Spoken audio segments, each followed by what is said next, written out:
"Daddy, she saved me," Noah cried, clutching his bleeding knee as Ethan froze, because kneeling beside his son was not a nurse, not a doctor, but a barefoot beggar girl calmly wrapping a bandage torn from her own shirt.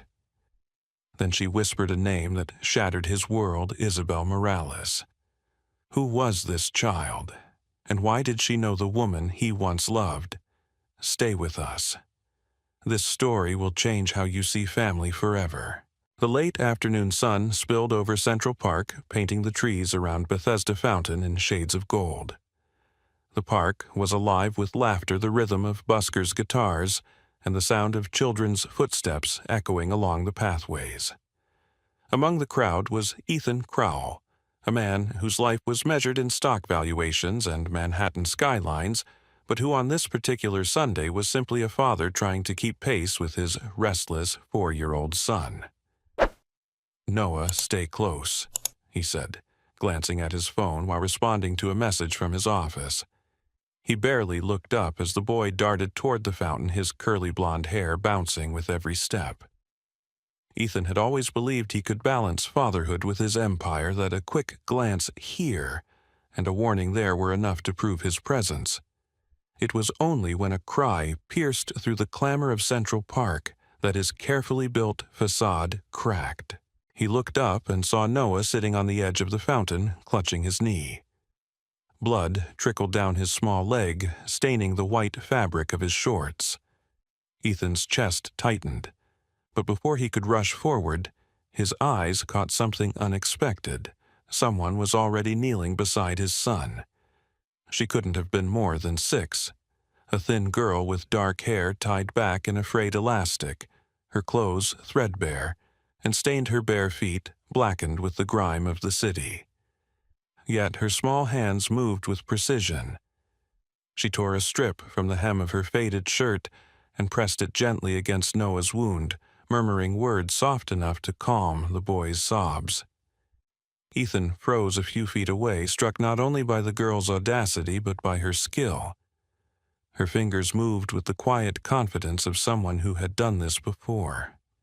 She whispered, "It's okay, don't cry. I'll make it better."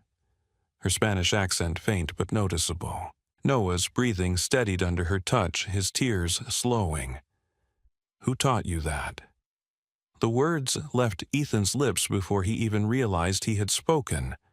The girl looked up at him, her eyes impossibly large and brown, filled with both innocence and something older, something hardened by struggle. "My mom," she said simply. "She was a nurse." Then, after a pause, she added, "Her name was Isabel Morales." The name struck Ethan like a blow.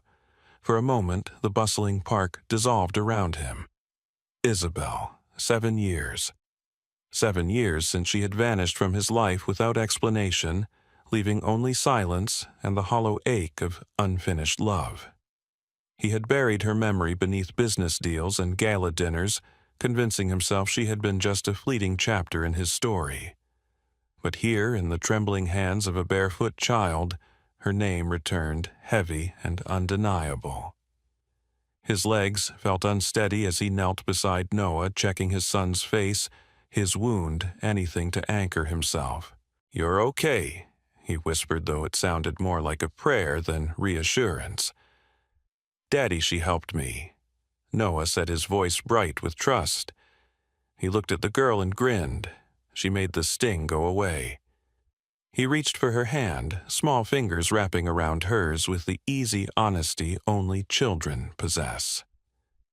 Ethan watched, torn between gratitude and confusion. The girl Luna, she would later tell him, didn't smile in return. She simply kept her hand steady as though she wasn't used to being held.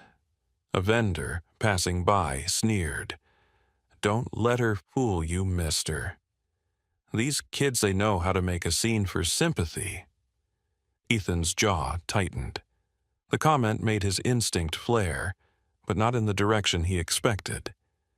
He looked back at the girl, saw the dirt smudges on her cheeks, the hunger shadowing her expression, and felt anger not at her, but at a world where a child this young had to defend her own kindness. Noah tugged at his sleeve. "Can she have my pretzel, Daddy? She looks hungry." The offer came so naturally that Ethan almost missed its significance. His son, raised in penthouses and chauffeured cars, saw beyond appearances and chose compassion. Ethan reached into the paper bag and handed the pretzel to Luna. For a moment she hesitated, glancing from the food to his face. Then she shook her head. "No, thank you. Save it for your boy. I have to share with Grandma." Her refusal landed harder than a scream would have. Ethan realized she wasn't acting. She was surviving. She had learned to put others before herself because life had given her no choice.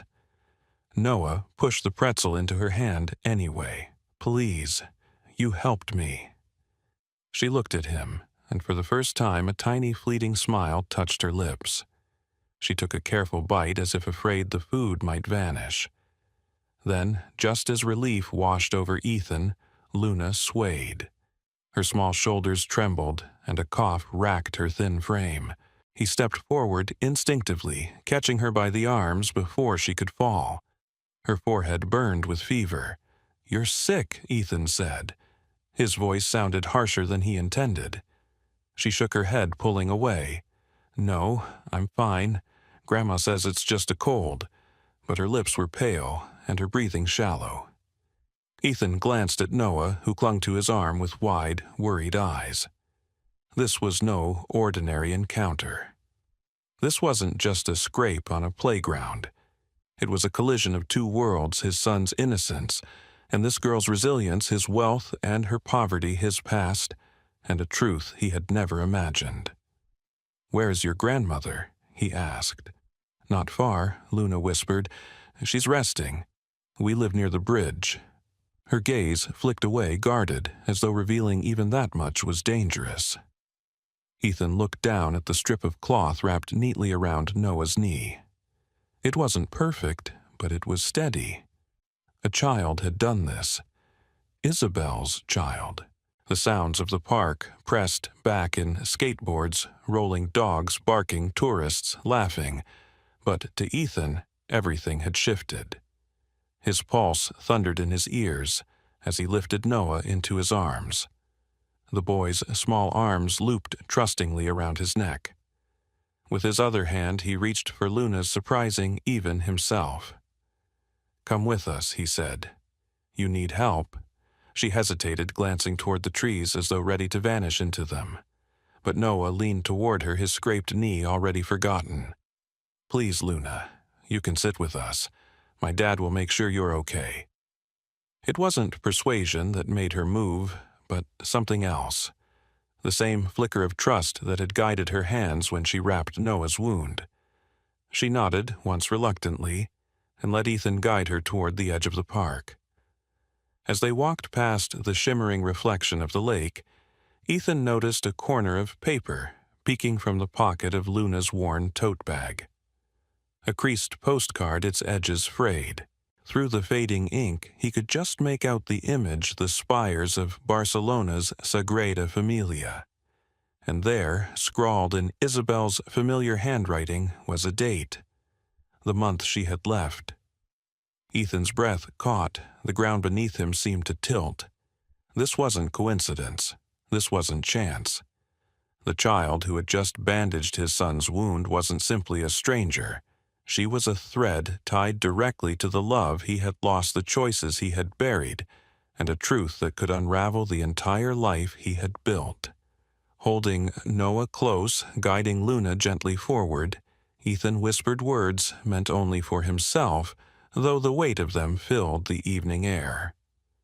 "If Isabel was your mother, then you must be mine too." The city lights had begun to shimmer by the time Ethan guided the children into his car. Central Park was fading into twilight, but his pulse was still unsteady from the shock of hearing Isabel's name fall so effortlessly from Luna's lips. He buckled Noah into his seat, then turned to help Luna, who perched on the edge of the leather seat, as if it might reject her at any moment.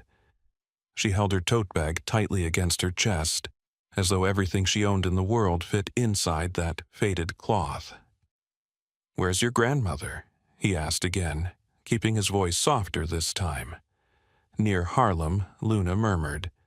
We stay at the shelter sometimes when there's space. The thought of a 6-year-old navigating a shelter in one of the toughest corners of New York made Ethan grip the wheel so tightly his knuckles whitened. He had walked boardrooms in Dubai and Tokyo without breaking a sweat, but driving through the city streets with a feverish child in his back seat left him trembling. When they arrived, the shelter was a squat brick building, tucked beneath the shadow of an overpass, its doorway flanked by weary souls waiting for cots. The air smelled of disinfectant, barely covering the odor of damp clothes and exhaustion. Noah shrank closer to Ethan, but Luna stepped out with a familiarity that broke his heart.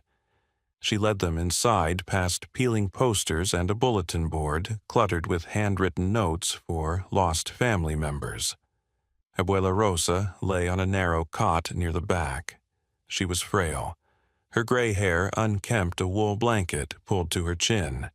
Her eyes fluttered open when Luna whispered, "Abuela, I'm back." The old woman struggled to sit up. Who are they?" "This is Noah and his dad," Luna explained. "He helped me bring food." Ethan stepped forward awkwardly, feeling out of place in his tailored suit. "I'm Ethan Crowell. I saw Luna helping my son today. She mentioned you weren't well." Abuela Rosa studied him with eyes sharp, despite her weakness. "And why does a man like you bring my granddaughter here out of pity?" The question stung. Ethan glanced at Luna, who stood protectively at her grandmother's side, then back at Rosa. "Not pity, respect.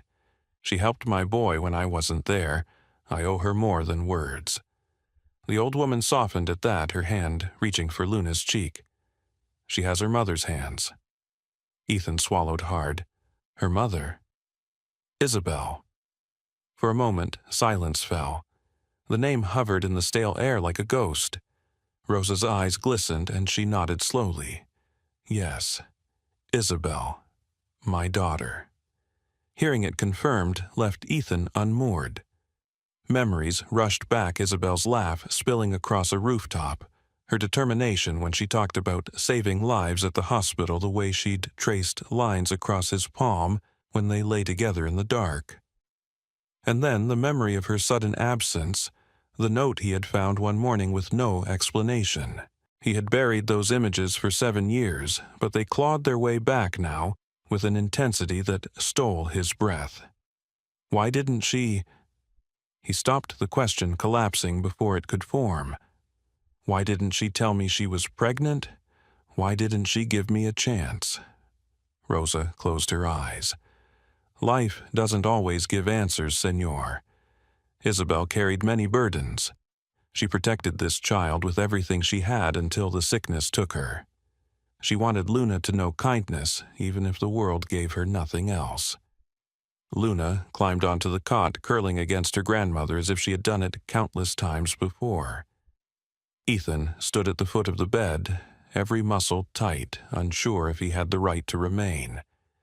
But when Rosa coughed a deep rattling sound, he stepped forward without hesitation.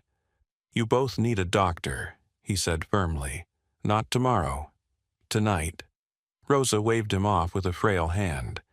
"We cannot pay. I didn't ask if you could pay," Ethan said. "I can, and I will." Minutes later, he was guiding them back into the car. The drive to a 24-hour urgent care clinic near the Brooklyn Bridge felt endless. Noah leaned against his shoulder half asleep, while Luna kept her eyes on the city passing outside, silent but alert, like a child who had learned to measure every adult's promise against the harsh weight of disappointment. At the clinic, fluorescent lights flickered overhead as a nurse checked Luna's fever and drew blood. Ethan filled out forms, fumbling when asked about her insurance. He simply wrote self-pay, his signature scrawled faster than he'd ever signed a $1 million contract. The doctor confirmed what he feared: Luna was malnourished, her immune system weakened, and her fever dangerously high. Rosa's cough, too, needed antibiotics. Ethan sat in the waiting room. Noah curled against him and tried to steady his breathing. He thought of the irony he had built his life mastering risk, diversifying portfolios, insulating himself from chance. Yet one child with a scrap of cloth had shattered the illusion of control. When the doctor returned, she handed him a list of prescriptions. "They'll be fine," she assured him. "But they need stability, regular meals, a safe place to sleep." Ethan nodded, though his chest tightened. Stability. The one thing money couldn't buy overnight. Back at the shelter, Rosa resisted his attempts to arrange a hotel room. "We do not take charity," she insisted. "It isn't charity," he said quietly. "It's responsibility." He met Luna's eyes when he said it, and she tilted her head as though weighing whether she could believe him. As Rosa drifted to sleep, Luna reached into her tote bag and pulled out the creased postcard Ethan had glimpsed earlier. She placed it in his hand without a word. Under the image of Barcelona's Sagrada Familia was a note scrawled in Isabel's handwriting. "For my Luna, may you always find the light even in the darkest city." Ethan traced the familiar loops of the letters, his throat tightening. On the back was a date the month Isabel had disappeared. His hands shook as he turned it over, feeling as though the paper itself connected him to the woman he had lost. "Do you miss her?" Luna asked softly, her voice almost lost in the hum of the shelter. He looked at her, unable to speak at first. Then he nodded. "More than I knew."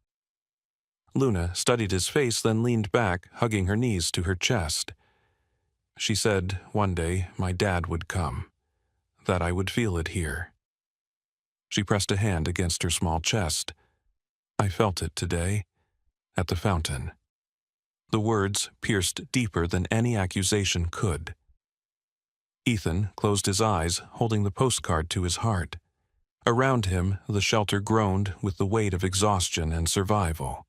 But in that fragile moment, with Noah asleep and Luna watching him with her mother's eyes, he understood something he had resisted for years. The past wasn't gone. It was alive, breathing in the child before him, waiting for him to decide whether he would face it or run again. From the glass walls of the Crowell Tower, Times Square looked like a galaxy scattered beneath Ethan's feet. Neon lights pulsed, billboards changed in bursts of color, and the movement of the crowd was a constant tide below. This was his fortress, the pinnacle of his empire. But tonight, standing in his office, high above the city, he felt like an intruder inside his own life. He stared at his reflection in the window. Behind him, rows of awards and plaques glowed under recessed lights, symbols of control, discipline, and relentless ambition. Yet his chest was heavy with a truth that threatened to shatter the polished glass image he had built. Somewhere across the city, Luna Reyes and her grandmother were fighting fevers and hunger, and for the first time he realized his empire meant nothing if he couldn't protect them. The door opened without warning. Victoria stepped inside, her heels clicking against the marble floor. She was impeccable, as always, silk blouse perfect, makeup, her posture sharp as a blade. "You canceled dinner with the investors again," she said, her voice cool.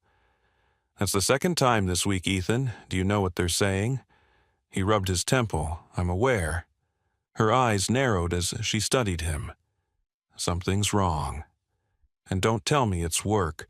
I know you better than that." She moved closer, folding her arms. "What is it?" For a moment, he thought about telling her everything about Luna, about Isabel, about the night at Central Park that had torn a hole through his carefully arranged life. But the words stuck in his throat. He wasn't ready for the collapse that confession would bring. "It's nothing I can't handle," he said finally. Victoria's gaze sharpened. "I heard Noah talking this morning. He said a girl helped him at the park, a girl who bandaged his knee." Ethan froze. He said her name was Luna. "Who is she?" Silence stretched between them. The only sound was the muffled thrum of the city below. He tried to meet her eyes, but her expression was already hardening as though she had found confirmation in his hesitation. "You're hiding something," she said, her voice rising. "I can see it. Don't insult me by pretending otherwise." Ethan's pulse pounded in his ears. He opened his mouth to speak, but the vibration of his phone saved him. A call from Mount Sinai Hospital lit the screen.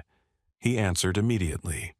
"Mr. Crowell, this is Dr. Patel. I'm calling about Luna Reyes. She's been admitted. High fever, severe malnutrition. We need a guardian's consent for treatment." The words hit him like a strike to the chest. "I'll be there," he said, already grabbing his coat. Victoria's eyes widened. "Hospital. What are you involved in?" He didn't answer. He was already halfway out the door. At Mount Sinai, the sterile air smelled of antiseptic and fear. Ethan hurried through the corridors until he found the pediatric wing. Through the glass he saw Luna lying on a narrow bed, her small frame dwarfed by the machines around her. Her cheeks were flushed with fever, her breaths shallow. A nurse adjusted the IV while Abuela Rosa sat nearby, her hand trembling as she stroked Luna's hair. Ethan pushed through the door. "What happened?" Rosa looked up, her face lined with worry. She collapsed, too weak, too hungry. "I tried, but I couldn't." Her voice cracked. Ethan turned to the doctor. "Do whatever it takes. She's not alone anymore." The words came out with a conviction that surprised even him. He signed the consent forms without reading them, his hand steady despite the storm inside. For years, every decision he made was weighed, calculated, measured for risk. Tonight, there was no calculation. There was only certainty. When he stepped back into the hallway, Victoria was there. She had followed him, her face pale with confusion and anger. She looked past him through the window at the frail child connected to tubes and wires. "Who is she, Ethan?" Her voice was sharp, but beneath it trembled something else, fear. "Why are you here? Why are you signing papers for her?" He couldn't hide it anymore. The walls of glass that had protected his secrets were cracking. "She's Isabel's daughter," he said quietly. "Luna is Isabel's child." Victoria's breath caught. She took a step back as though the floor beneath her had tilted. "Isabel? That woman from before me, the one who disappeared?" He nodded. "And you think this girl?" Her voice faltered. "You think she's yours?" Ethan closed his eyes. "I don't think. I know." The silence that followed was heavier than any argument they had ever shared. Behind the glass, Luna stirred, whispering something in her fevered sleep. Noah's name, perhaps. Or maybe just a dream. Victoria's hands trembled as she gripped her purse. "You lied to me," she whispered.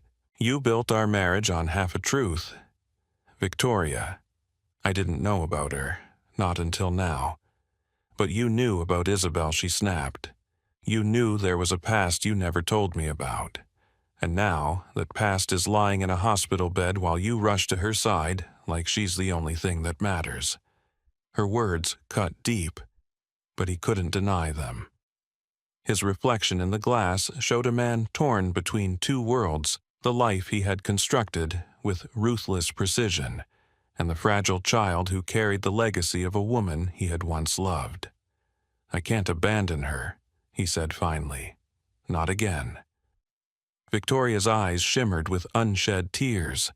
For the first time in years, her perfect composure faltered.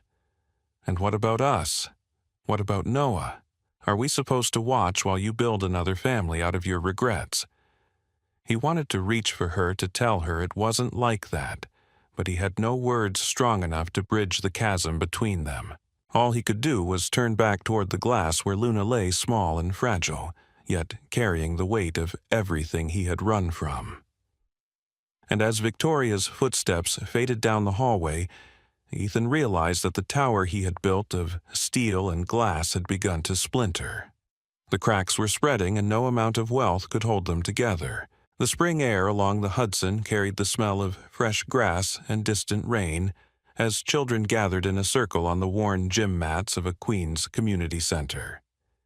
Their chatter filled the room until Ethan raised his hands for quiet. Beside him stood Luna, a little taller now, her cheeks no longer hollow with hunger. She clutched a small plastic medical kit, its bright red cross gleaming under the fluorescent lights. Noah stood at her side, bouncing with excitement. "All right." Ethan began, his voice steady but softer than the one he used in boardrooms. "We're going to learn something important today. Something that can help you protect your friends, your siblings, maybe even a stranger you meet in the park." Luna stepped forward, her small voice carrying a surprising clarity. "When someone falls and gets a scrape, you don't have to be afraid. You can help them. Like my mom taught me." She glanced at Ethan, then at the group of children who leaned closer, curious. The program had been her idea. After weeks in the hospital after meals that restored her strength, she told Ethan she wanted to teach other kids the way Isabel had taught her. And so, Little Hand's First Aid was born. Twice a week, the community center opened its doors, and children from the neighborhood came to learn the basics of care. Bandaging knees, checking temperatures, knowing when to call for help. On this day, Luna carefully demonstrated how to clean a pretend scrape on a doll's arm. Her hands moved with calm precision, the same way Ethan had first seen them in Central Park. She dipped a cloth into clean water, wrung it out, and gently wiped the plastic skin. "First, you clean it. Always gentle," she explained. Noah leaned over and added, "And then you tell them they're brave so they don't feel scared." The children laughed, mimicking the words, practicing on dolls and stuffed animals Ethan had bought in bulk. The room brimmed with energy, not from wealth or privilege, but from the kind of empowerment that came with knowing you could make a difference. Ethan stood at the edge watching. He had funded skyscrapers, shaped entire neighborhoods, but nothing compared to the sight of his son and this girl, his daughter, kneeling side by side, teaching others to care. For the first time in years, he felt his money serve a purpose greater than himself. During a break, Luna came to him, her face flushed with excitement. "Daddy, can we make a book with pictures of how to do the steps? Some kids don't remember everything." He knelt down so their eyes were level. "Yes, we'll make one together, and we'll give it away for free." Her smile lit the room brighter than the sun spilling through the windows. But it wasn't just the children who were learning. Victoria had begun attending the sessions quietly, standing in the back with her arms folded, at first skeptical, then slowly disarmed. She watched Noah's laughter the way Luna guided him patiently, and something in her expression softened. One afternoon, a little boy in the group tripped while running across the mats, scraping his palm on the floor. The cry silenced the room instantly. Before Ethan could move, Luna rushed forward, kneeling beside him with practiced ease. She whispered words of comfort, cleaning the small wound, wrapping it with a bandage from her kit. Noah crouched beside her, holding the boy's free hand. "There," Luna said softly when she finished. "You're okay. You're strong." The boy sniffled, then smiled, clutching his bandaged hand like a badge of honor. Applause broke out among the children. Ethan turned to see Victoria, watching tears she didn't bother to hide glistening in her eyes. Later, when the children had gone and the mats were rolled away, Victoria lingered. She approached Luna, hesitantly unsure of herself. "You were wonderful today," she said. Luna looked up surprised, then gave a small, shy smile. "Thank you." Victoria crouched, brushing a stray lock of hair from the girl's forehead. "Your mother must have been proud of you." "She taught me everything," Luna said simply. Ethan watched the exchange from a distance, his chest tight. For weeks, tension had hung between him and Victoria, sharp and unyielding. But in this small moment, her hand on Luna's shoulder, her voice warm, he saw the possibility of something new. Not a replacement for what had been lost, but a bridge toward a family reshaped by truth. When they left the community center that evening, the sun dipped low, painting the river in bands of orange and pink. Noah ran ahead, waving his arms like a superhero, while Luna chased him laughing freely, her steps light.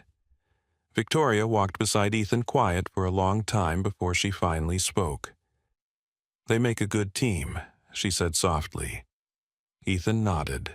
"They do, and maybe I can learn to be part of that team too." He looked at her startled, but she didn't take her eyes off the children running ahead.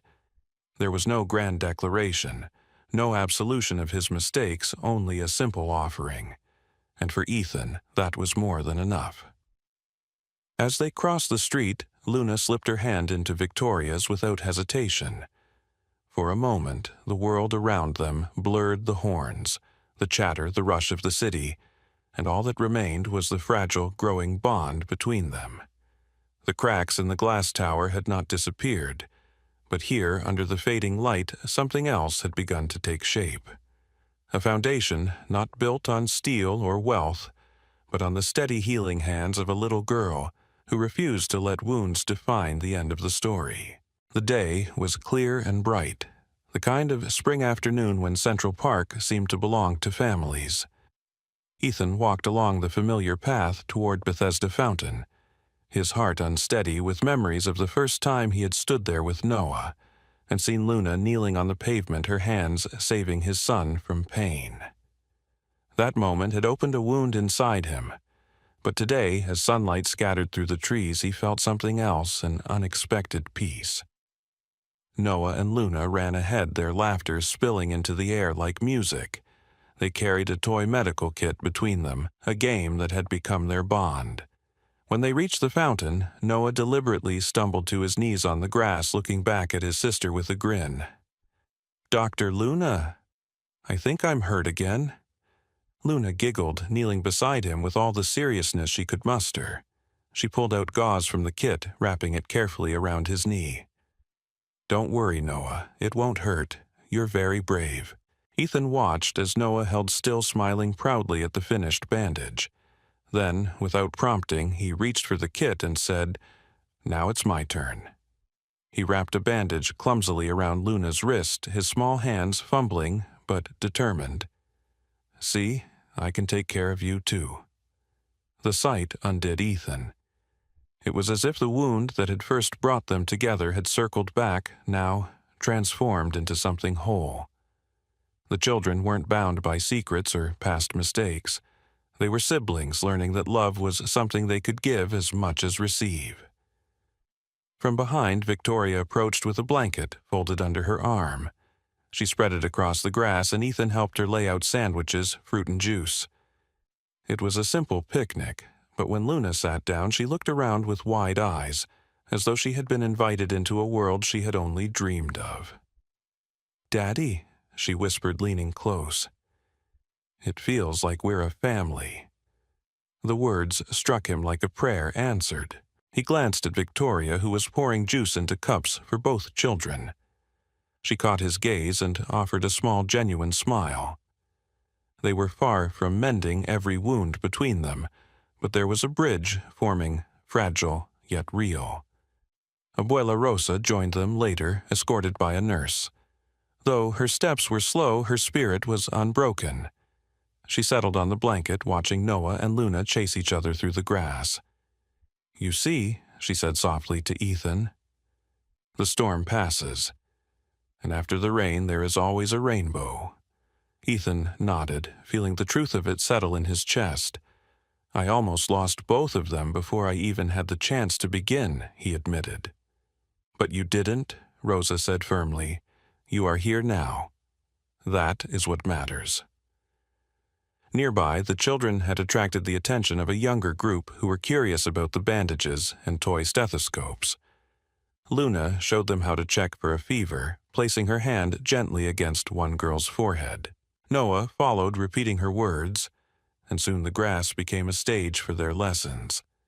Strangers paused to watch some smiling others wiping away tears at the sight of two children teaching kindness with such earnestness. It was more powerful than any campaign Ethan had ever funded. It was real, raw, and undeniably good. Victoria sat down beside him, her voice quiet but steady. They're changing each other, and maybe they're changing us too. Ethan reached for her hand, uncertain if she would let him. She hesitated only a moment before lacing her fingers with his. For the first time in years, he felt her warmth without pretense. As the sun dipped lower, turning the sky into streaks of orange and pink, Ethan took a photograph with his phone. Noah and Luna stood side by side, smiling wide, holding their toy kit like a treasure. Behind them, the fountain sparkled, the water catching the light like shards of glass turned to gold.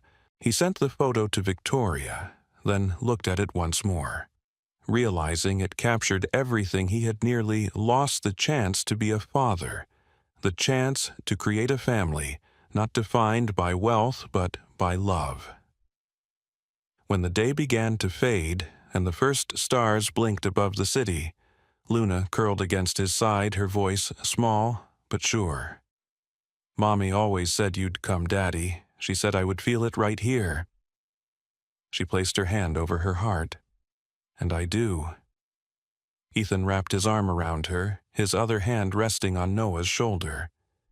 He looked out at the horizon where the last streaks of rain clouds gave way to a rainbow, arched faintly above the skyline. "Yes, Princess," he whispered. "After the rain always comes a rainbow." And in that moment he knew he would spend the rest of his life proving that truth, not just to himself, but to the two children who had taught him that the greatest fortune was not built in glass towers, but in the fragile, unbreakable bonds of family. Ethan Crowell's life began as a portrait of success. A towering fortune, global business ventures, and the image of control defined him. Yet, in the most ordinary of places, Central Park, his world shifted forever. His son Noah's fall, his desperate search, and the sight of a barefoot girl gently bandaging a wound brought Ethan face to face with Luna Reyes, a child carrying not only his son's pain, but also a secret that tied back to the woman he once loved, Isabel. What started as shock soon unraveled into revelation. Luna was his daughter, and her quiet resilience demanded he confront the truth he had long ignored. The road ahead was not smooth. Ethan's marriage with Victoria strained under the weight of old secrets and new responsibilities. The fortress of wealth he had built, the glass tower of control and pride, began to crack. Yet it was precisely through these cracks that light entered. Ethan saw Luna not as a burden, but as a second chance, a reminder of Isabel's strength and the possibility of redemption. He chose not to turn away, but to step into responsibility, however messy or uncertain. Through Luna's hands, small yet steady, the true lesson emerged. She taught her brother and the children around her that healing is not just medical, it is emotional, communal, and deeply human. Together, she and Noah turned their pain into a program of care. Little Hands First Aid, showing that even children can be healers.